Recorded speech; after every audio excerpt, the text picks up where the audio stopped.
भारत माता की, भारत माता की, भारत माता की। वंदे वंदे वंदे। नमः पार्वती पतये हर हर। भारतीय जनता पार्टी के जिला के अध्यक्ष श्री राम सिया शरण जी, लोकप्रिय सांसद श्री योगेंद्र चंदोलिया जी, भारतीय जनता पार्टी के लोकप्रिय प्रत्याशी श्री बजरंग शुक्ला जी, जिला प्रभारी श्री योगेश आत्रे जी, विधानसभा प्रभारी विनोद भारद्वाज जी, लोकेश प्रजापति जी, मंच पर उपस्थित भारतीय जनता पार्टी के सभी पदाधिकारीगण, किरोड़ी विधानसभा क्षेत्र से जुड़े हुए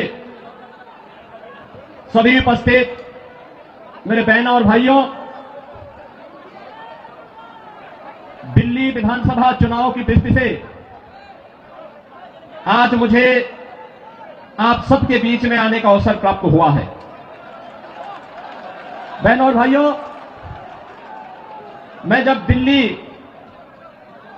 विधानसभा चुनाव की दृष्टि से आया हूं तो नजदीक से मुझे यहां की सड़कों को भी देखने का अवसर प्राप्त हो रहा है। मैं कल ही रात्रि को प्रयागराज से लखनऊ आया। उत्तर प्रदेश में प्रयागराज की धरती पर इस सदी का पहला महाकुंभ का आयोजन पूरी भव्यता के साथ हो रहा है। आप अनुमान करिए 13 जनवरी से पौष पूर्णिमा से और आज 23 जनवरी तक इन 10 दिनों में 10 करोड़ श्रद्धालुओं ने प्रयागराज में मां गंगा, मां यमुना और मां सरस्वती के त्रिवेणी के संगम में पावन स्नान करके पुण्य के भागीदार बने हैं। आप प्रयागराज में जाएंगे तो अच्छी शानदार सड़कें मिलेंगी, कहीं गंदगी नजर नहीं आएगा, बिजली पूरी मिलेगी, कनेक्टिविटी चाहे वह सड़क की हो, रेल की हो या फिर हवाई जहाज की, तीनों की बेहतरीन कनेक्टिविटी प्रयागराज के लिए उपलब्ध रहेगी। बहनों और भाइयों, एक और प्रयागराज मां गंगा के तट पर लगने वाला इस सदी का सबसे बड़ा महाकुंभ, प्रधानमंत्री मोदी जी के विजन के अनुरूप देश और दुनिया से आने वाले श्रद्धालुओं को न केवल आकर्षित कर रहा है बल्कि पुण्य का भागीदार भी बना रहा है। नमामि गंगे परियोजना के बाद मां गंगा की अविरल और निर्मल धारा का दर्शन देश और दुनिया कर रहा है, संगम में स्नान कर रहा है। कल आपने देखा होगा उत्तर प्रदेश सरकार के मेरे सभी मंत्रीगण, 54 मंत्री मेरे साथ प्रयागराज के संगम में एक साथ डुबकी लगाए हैं, एक साथ डुबकी लगाए हैं, पुण्य के भागीदार बने हैं। हम सब सौभाग्यशाली हैं कि देश और दुनिया से आने वाले श्रद्धालुओं की सेवा करने का इस महाकुंभ के बहाने हमें अवसर मिला और उत्तर प्रदेश को नजदीक से देखने का अवसर इन सभी पूज्य संतों को, श्रद्धालुओं को प्राप्त हो रहा है। बहनों और भाइयों, अगर एक मुख्यमंत्री के रूप में मैं और मेरे मंत्रीगण प्रयागराज के संगम में स्नान कर सकते हैं तो मैं पूछना चाहता हूं, दिल्ली में आम आदमी पार्टी के अध्यक्ष श्री अरविंद केजरीवाल जी से मैं पूछना चाहता हूं, क्या यमुना जी में वह भी अपने मंत्रियों के साथ जाकर के स्नान कर सकते हैं क्या? अगर उनमें नैतिक साहस है तो उनको इसका जवाब देना चाहिए। यमुना मैया को एक गंदे नाले के रूप में बदलने का अपराध क्या उन्होंने किया है कि नहीं किया है? और अगर वह व्यक्ति इस बात का अपराधी है तो फिर मुझे नहीं लगता है कि जनता जनार्दन की अदालत में उन्हें कोई माफी दी जानी चाहिए। वो माफी के हकदार नहीं हो सकते।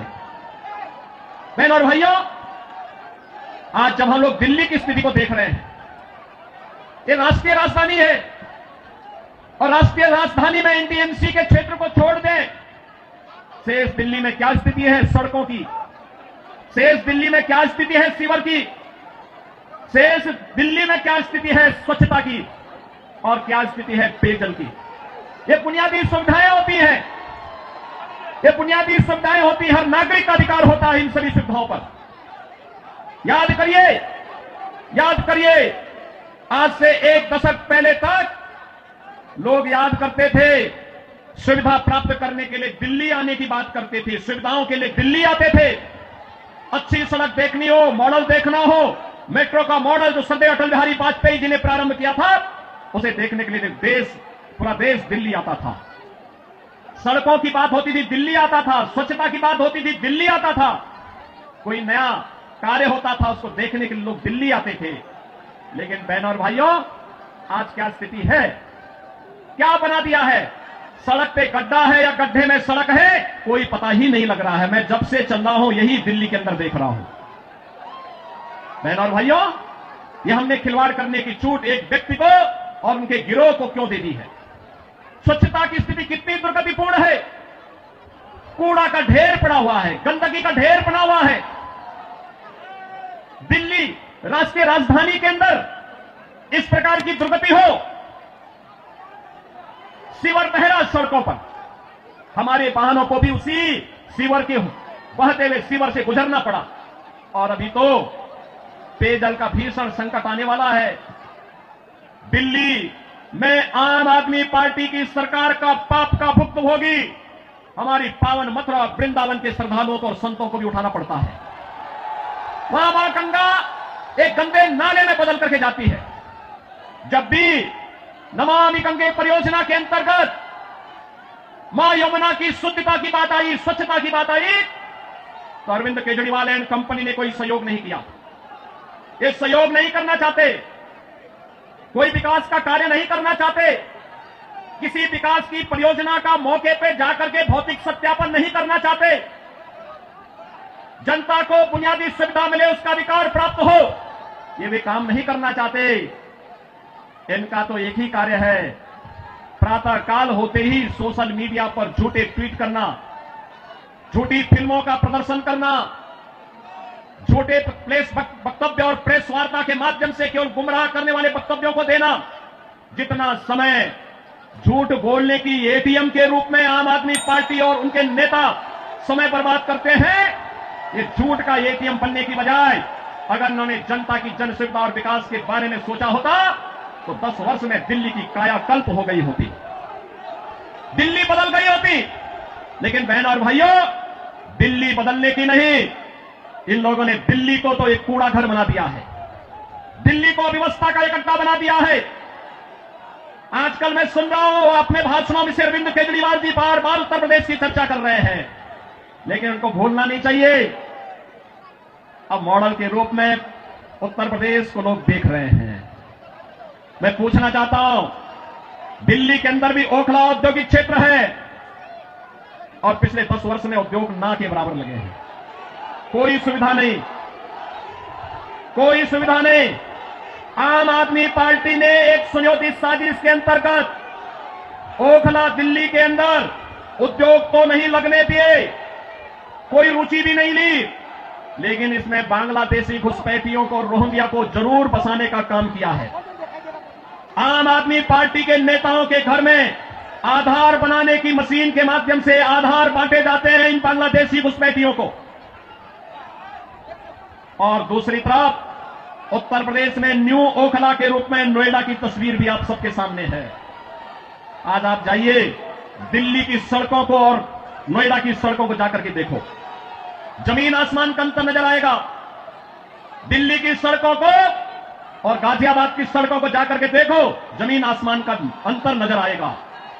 उत्तर प्रदेश के शिक्षण संस्थानों को, उत्तर प्रदेश के मेडिकल कॉलेजेस को और दिल्ली के अंदर यहां की राज्य सरकार के द्वारा चलाए जाने वाले वे जर्जर विद्यालय के भवनों को देख करके आप अंदाजा लगा सकते हैं कि बच्चों के भविष्य के साथ इनका व्यवहार क्या है। बहनों और भाइयों, एक सुनियोजित साजिश के तहत दिल्ली की जनता को तो इन्होंने जन सुविधाओं से वंचित रखा ही, साथ साथ राष्ट्रीय सुरक्षा के साथ खिलवाड़ भी इन्होंने उन अपने शरारत भरी कृत्यों से किया है।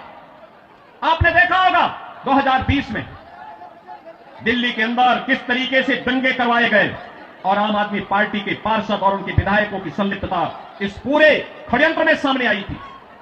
ये लगातार राष्ट्रीय सुरक्षा के साथ खिलवाड़ कर रहे हैं। स्वाभाविक रूप से जो अपने गुरु सर्वे अन्ना हजारे को धोखा दे सकता हो, वह व्यक्ति जनता को भी धोखा देने में माहिर होगा। देश को भी धोखा दे रहे हैं, जनता जनार्दन को भी धोखा दे रहे हैं। लगातार अपने वक्तव्यों के माध्यम से ऐसे ऐसे वक्तव्य जारी कर रहे हैं जिसमें अब मैं विश्वास के साथ कह सकता हूं कि दिल्ली की जनता आने वाली नहीं है। और मैं यही अनुरोध करने के लिए आया हूं। बहनों और भाइयों, मैं आपको एक बात और कहना चाहता हूं। मैं आपसे एक बात और कहना चाहता हूं। जो यहां पर आम आदमी पार्टी की सरकार और आम आदमी पार्टी जो लगातार कह रही है, ये लगातार एक बात को कह रही है कि इन्होंने यहां पर बिजली दी है। बहनों और भाइयों, एनडीएमसी का क्षेत्र जहां बिजली मिलती है 24 घंटे, वह गृह मंत्रालय और शहरी विकास मंत्रालय भारत सरकार के अंतर्गत आता है। शेष दिल्ली में पावर कट देश के किसी भी बड़े महानगर से, किसी भी नगर से ज्यादा पावर कट है। मैं कह सकता हूं उत्तर प्रदेश की आबादी 25 करोड़ की है। हर जिला मुख्यालय को 24 घंटे की बिजली आज के दिन पर हम दे रहे हैं। और बिजली का पर यूनिट दाम उत्तर प्रदेश में एक सामान्य उपभोक्ता के लिए अगर है तो यह 3 से 3.5 रुपए है, इससे ज्यादा नहीं है। दिल्ली में यही 9 से लेकर 10 रुपया है।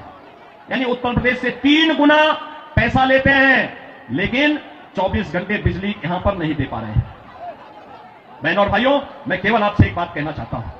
जो लोग आपके साथ खिलवाड़ कर रहे हो, आपको जन सुविधाओं से वंचित कर रहे हो, दिल्ली की पूरी तस्वीर को बदसूरत कर रहे हो, राष्ट्रीय सुरक्षा के साथ खिलवाड़ कर रहे हो, ऐसे लोगों को सत्ता में दोबारा आने का कोई अधिकार नहीं होना चाहिए। कोई अधिकार नहीं होना चाहिए। आज आपके सामने भारतीय जनता पार्टी की डबल इंजन की सरकारें आपके पास काम करती हुई अगल बगल के राज्यों में नजर आ रही है। उत्तर प्रदेश है, हरियाणा है, राजस्थान है, मध्य प्रदेश है, छत्तीसगढ़ है। इन सभी राज्यों में जाकर के देखो। मैं कल एक न्यूज पढ़ रहा था कि पंजाब की कुछ बहनें आम आदमी पार्टी के कार्यालय का घेराव की है, अरविंद केजरीवाल के घर का घेराव की है और ये किस बात को लेकर कही है कि जो वायदा किया था इन्होंने पंजाब में सरकार बनाने के पहले कि 1000 रुपया हर महिला को देंगे, ये दिया ही नहीं और वे महिलाएं इसलिए घेराव करने के लिए आई थी। इन्होंने यहां पे दिल्ली में भी घोषणा की कि मुल्ला और मौलवी को यहां पर पहले से ही ये लोग वेतन देते थे। आज दिल्ली की आर्थिक स्थिति इतनी बदहाल कर चुके हैं कि उनको भी कई महीनों का नहीं मिला और जब वहां से हो हल्ला शुरू हुआ तो इन्होंने उसको डाइल्यूट करने के लिए कहा कि हम पुजारियों को भी देंगे। बहनों और भाइयों, मैं पूछना चाहता हूं अरविंद केजरीवाल जी से और उनकी पूरी टीम से, क्या किसी मंदिर के सुंदरीकरण की कार्य योजना को उन्होंने कभी आगे बढ़ाया? कभी बढ़ाया? मॉडल देखना हो तो आइए काशी में काशी विश्वनाथ धाम को देखिए। मॉडल देखना हो अयोध्या में श्री राम जन्मभूमि पर भगवान राम के भव्य मंदिर के मॉडल को देखो। मॉडल देखना हो तो प्रयागराज में आइए, प्रयागराज में महाकुंभ के आयोजन स्थल को देखो। आस्था का सम्मान ऐसे होता है। 1000 से अधिक ऐसे विरासत से जुड़े हुए धार्मिक और आध्यात्मिक स्थलों के पुनरुद्धार और सुंदरीकरण का कार्य के लिए उत्तर प्रदेश के अंदर चल रहा है या पूरा हो चुका है। बहनों और भाइयों, यहां पर आम आदमी पार्टी आपकी भावनाओं के साथ खिलवाड़ कर रही है, लेकिन वे भत्ता देने की बात और मानदेय देने की बात करते समय भूल गए कि उन्होंने बौद्ध मठों से जुड़े हुए भंतों को छोड़ दिया है। बनते भी पाए इसकी उनको चिंता नहीं। भगवान वाल्मीकि के समय से वाल्मीकि समुदाय से जुड़े हुए तमाम हमारे संत वाल्मीकि मंदिरों में पूजा अर्चना करते हैं, उनको उन्होंने भुला दिया, उनके एजेंडे में कहीं नहीं। आम आदमी पार्टी के एजेंडे में रविदासी मंदिरों के पुजारी नहीं है। यानी आज भी इनकी तुष्टीकरण की जो पॉलिसी चली आ रही है, बांटो और राज करो की पॉलिसी चली आ रही है, वह अभी भी मानदेय और सरकारी पैसे से उस मानदेय या भत्ता देने में भी उसमें ये लोग परहेज नहीं कर पा रहे हैं। और इसीलिए तो मैं आप सबसे कहना चाहूंगा कि बहनों और भाइयों, आज प्रधानमंत्री मोदी जी के नेतृत्व में हम एक नए भारत का दर्शन कर रहे हैं। एक नया भारत अगर हमें काशी में काशी विश्वनाथ का दर्शन कराता है, तो उत्तराखंड में केदारपुरी में भगवान केदारेश्वर का भी भव्य मंदिर का पुनरुद्धार का कार्य वहां चल रहा है।